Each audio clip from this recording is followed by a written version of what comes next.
Good morning, students. I hope you all are healthy.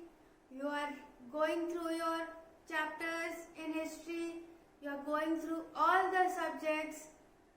Children, if you remember that we were discussing in history, chapter number 9, the women, social and caste and reformers.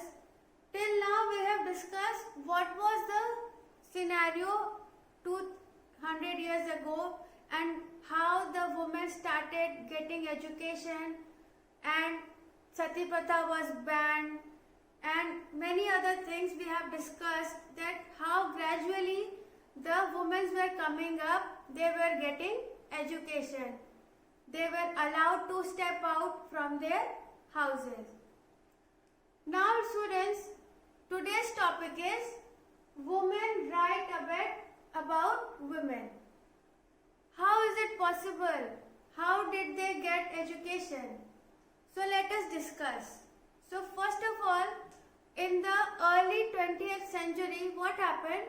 The Muslim women known as the Begum of Bhopal, they started a primary school in Aligarh for the girls. Not only that only, there was one Begum, Razia Shakhawat Hussain. I am repeating again, Begum Rokia Shakhawat Hussain. She established a primary school for the Muslims, Muslim means the Muslim girls, in Patna and Calcutta. If you will see the word Calcutta, because earlier it was known as Calcutta, but now the name has changed and we call it like Kolkata. So these two things were happening. These two women, the Begum, started taking initiative in establishing primary school for the girls. Now what happened? By the 18th century, 19th century in the early, what happened? Now the women got permission to enter the universities. Now they were able to get higher education. They were getting trained to become doctors. Not all were becoming doctors, some were becoming teachers also. So now the education level was getting high day by day among the women. So what happened? There was one lady named as Tarabai Shirde. What was the name? Tarabai Shirde. She was an educated woman. She wrote a book and the name of the book was Stree Purush Tulna. Stree Purush Tulna means she criticized the social rituals which made differences between men and women. The book was all about these social differences which was prevailing and which was making difference between the men and the women. She has criticized everything in her book. Not only that, there was one lady, one more woman named as Pandita Ramabai.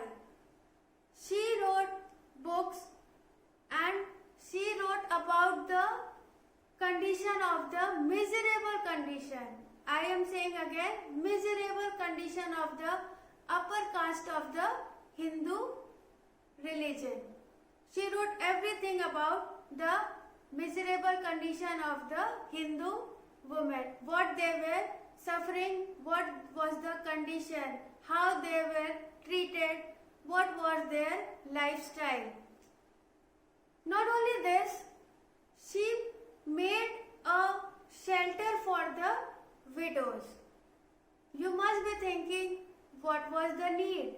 Children, it was a huge task. It was a very good effort because she observed that the widows, after the death of their husband, nobody cared about them. Many families throw them out because they thought that now she cannot live here, we will not provide anything to her. But she is a living being, she is a woman.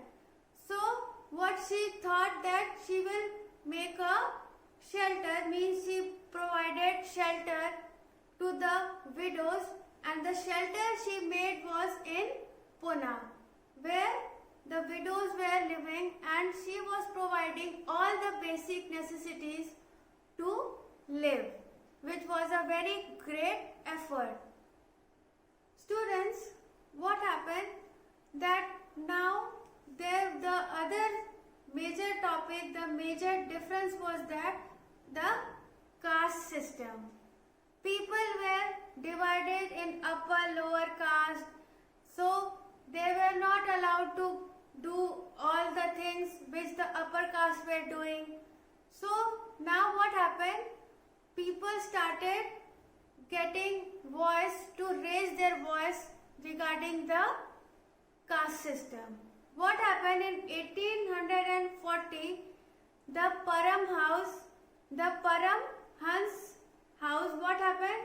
They reformed a house that was for the abolishment of the caste system. Now what next? Next was that as the day passed, year passed, there was expansion in the cities. As the cities grow bigger and bigger, there was a need for the work, means it demanded labor. So what happened? The lower caste people from the villages and the towns, they started going towards the cities to get work, because this side they were having no work because of their caste. People were not giving them work because of their caste. They were not allowed to do certain work at a place where the upper caste was doing. So with the expansion of city, they started going towards the city because there was work, there was a demand of labor. Because some were there and some were in the plantation area. One more reason to move from the cities was that every day at their place they were being bullied, they were humiliated because of their caste from the upper religion, upper caste people were humiliating them. So to just get rid of them, they started going towards the city and getting job and be earning something for their life. Students, I hope you have understood the topic. For the further topics from the same chapter, we will meet in the next video. Till then, please go through the worksheets, go through your chapter, underline the important lines, and do join the live classes. You can watch this video. Any doubt you can ask in the class while your live classes will be there. Very soon we will meet with a new topic from the same chapter. Till then, take care. Thank you.